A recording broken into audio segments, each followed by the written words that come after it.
Anda masih di Kompas Petang, saya Cindy Sistiarani. Saudara Ketua Umum Partai Gerindra Prabowo Subianto bertemu dengan Ketua Umum Partai Nasdem Surya Paloh. Pertemuan Prabowo dan Surya Paloh berlangsung di kantor DPP Partai Nasdem di Jakarta. Sebelum bertemu, Prabowo Subianto mengaku diundang oleh Surya Paloh. Prabowo juga menyebut keduanya makan siang bersama.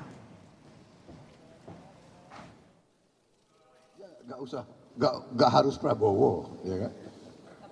Siapa saja, masa Republik ini. Jadi begini ya, saya ini belajar dari sejarah. Jadi dalam suatu republik yang baik, adalah kewajiban setiap warga negara yang mampu fisik, intelek, jasmani, dan kondisi ekonomi dirinya dan keluarganya wajib untuk menawarkan diri kepada negara dan bangsa. Jadi wajib. Nah, ini yang kita ingin budayakan. Anak-anak muda, kita mau ingin nanti anak-anak muda yang tadi itu harus berani menawarkan diri untuk mengabdi kepada negara dan bangsa. Saya kira itu. Sebelumnya Ketua Umum Partai Gerindra Prabowo Subianto bertemu dengan Ketua Umum Partai Nasdem Surya Paloh. Pertemuan keduanya berlangsung di kantor DPP Partai Nasdem.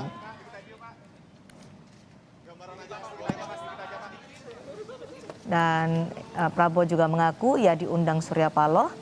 Disebutkan bahwa pertemuan keduanya adalah beragendakan makan siang bersama.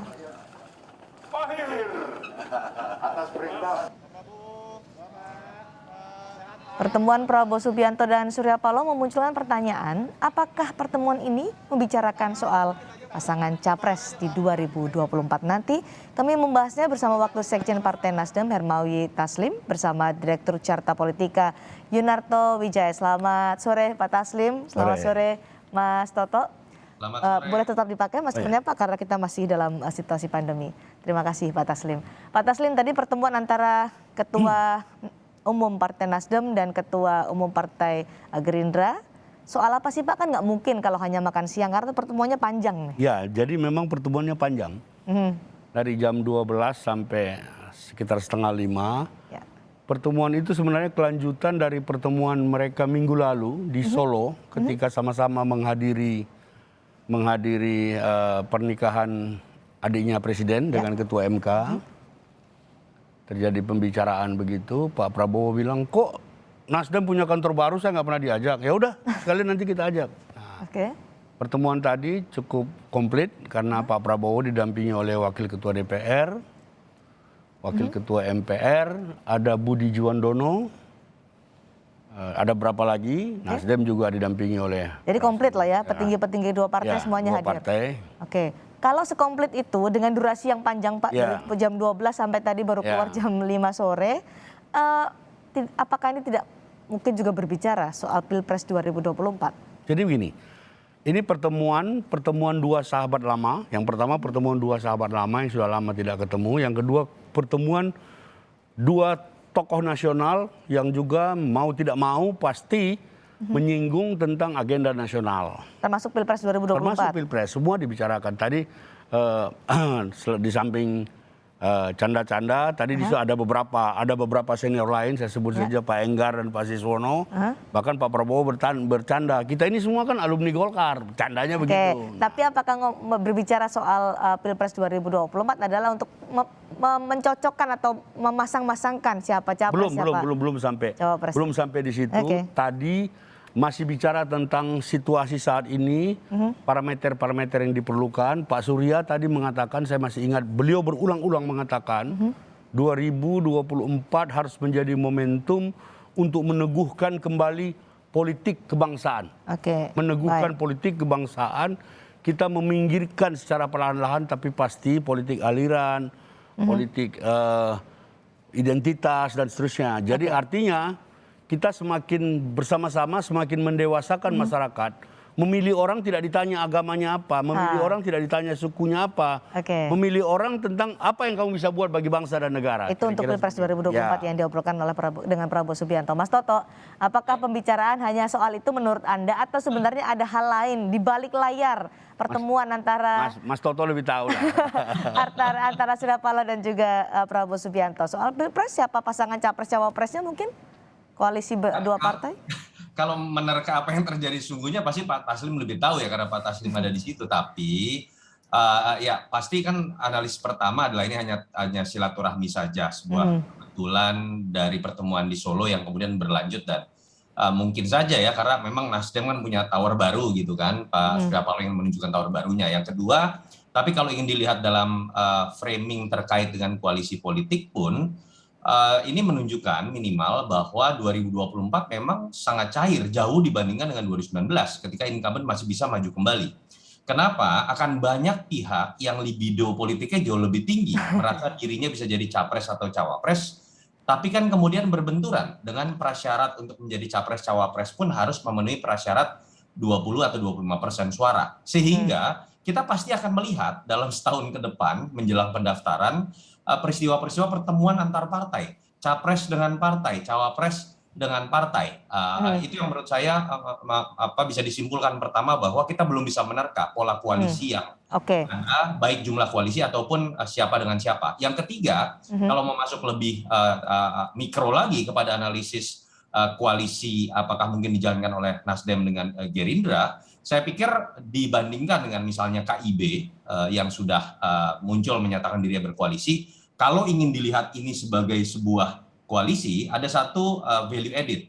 Pak Prabowo memenuhi prasyarat sebagai calon yang memang dianggap mumpuni sebagai capres karena elektabilitasnya tinggi. Sebenarnya 3 nama ketum dalam KIB tidak ada yang memiliki elektabilitas cukup tinggi. Tapi kalau dilihat lebih detail lagi dari sisi menguntungkan dalam pendekatan kekuasaan, kalau Pak Prabowo memang ingin jadi capres, saya pikir beliau akan berharap ada partai sebesar Nasdem bisa kemudian bergabung dan mendukung dirinya. Tapi kan pertanyaannya adalah apa yang menguntungkan buat Nasdem, yang kita tahu Pak Surya Paloh sudah mengatakan tidak akan maju, dan kalau ditanya yang akan menguntungkan Nasdem itu memajukan calon yang seperti apa, adalah calon yang tidak adalah seorang ketua umum. Karena ketika calon presiden adalah ketua umum partai lain, yang akan mendapatkan efek ekor jas adalah partai tersebut. Jadi Anda melihat, Mas Toto, tidak mungkin Nasdem dan juga Gerindra ini berkoalisi untuk Pilpres 2024? Lebih dimungkinkan kalau ada pembicaraan ujungnya menuju kepada arah, misalnya betul capresnya adalah Pak Prabowo, tapi cawapresnya adalah sosok yang dianggap melekat dengan Nasdem. Nah, Nasdem kita tahu tidak ada kadernya yang disebut-sebut dalam nama capres, tapi Nasdem beberapa kali menyebut nama-nama yang mungkin akan dimunculkan di Rakernas nanti seperti Ganjar Pranowo, Anies Baswedan, ataupun Andika Prakasa. Kalau kemudian nama yang diajukan itu kemudian bisa bersanding menjadi cawapres Prabowo, saya pikir situ baru kemudian ruang diskusi bisa terbuka karena keduanya bisa saling menguntungkan atau ada terjadi simbiosis mutualisme. Tapi prosesnya menurut saya masih sangat panjang karena Nasdem pun belum memutuskan dalam Rakernas. Sudah ada jagoan Nasdem untuk maju di Pilpres 2024? Ya, jadi kalau secara internal nanti 15, 16, 17 Juni setiap provinsi kita akan memunculkan 3 sampai 5 nama, kemudian dikristalkan oleh kita dari steering committee.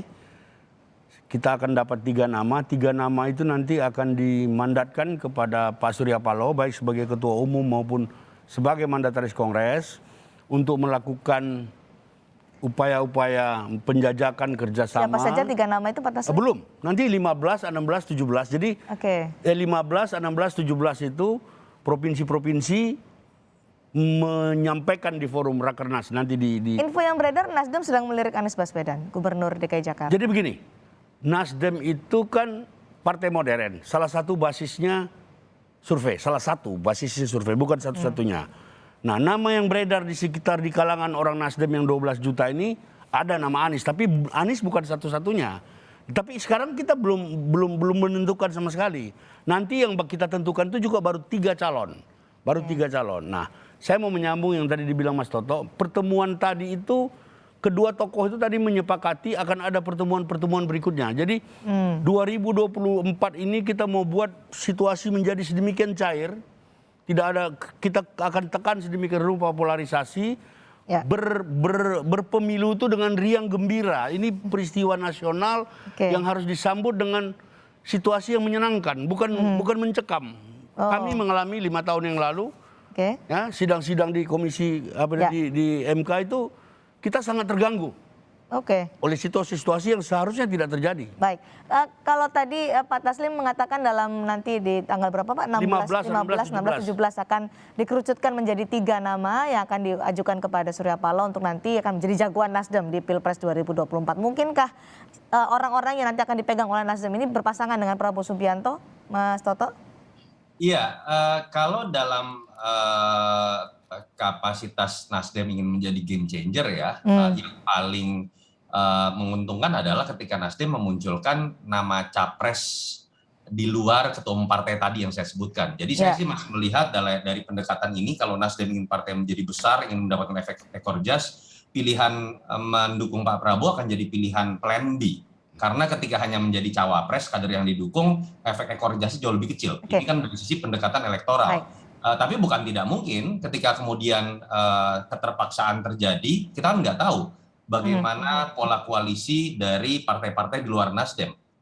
Ketika partai punya pemikiran untuk kemudian menentukan plan E, tapi kemudian kita tahu partai-partai lain juga bergerak dari yang kemudian berencana tapi bisa kemudian menjadi terpaksa. Dan pada akhirnya koalisi itu baru bisa kita lihat ujungnya itu di masa-masa injury time. Nah, belum lagi kalau ketika berbicara mengenai nama Ganjar ataupun Anies. Ganjar dalam beberapa lembaga survei, SMRC, Indikator, Carta Politika, itu sudah nomor 1 di atas Pak Prabowo. Menjadi logikanya sulit untuk kemudian bergabung dengan Pak Prabowo hanya menjadi cawapres. Anies betul di peringkat ketiga. Dan kemudian mungkin saja kalau kondisinya sekarang mengalah untuk menjadi cawapres Pak Prabowo. Tapi kan pertanyaannya kan adalah apakah Mas Anies mau? Karena kalau dilihat dari sisi tren, Pak Prabowo sebetulnya stagnan dan Mas Anies cenderung ada kenaikan dibandingkan awal tahun lalu misalnya kita melakukan survei. Jadi variabelnya masih sangat ada di gray area dan saya meyakini politisi ulung sekelas Bang Surya Paloh tidak akan memutuskan tergesa-gesa, peluang akan dilihat sampai masa injury time. Tetapi apa yang ditampakkan sekarang kan menunjukkan Surya Paloh tidak ingin sekedar menjadi penonton, beliau ingin menunjukkan dirinya juga bisa menjadi game changer dengan ide yang dilontarkan termasuk pertemuan politik dalam beberapa waktu terakhir. Baik, mungkinkah Prabowo Subianto, Anies Baswedan nanti dijawab Pak Taslim? Usai jeda, tetap bersama kami di Kompas Petang.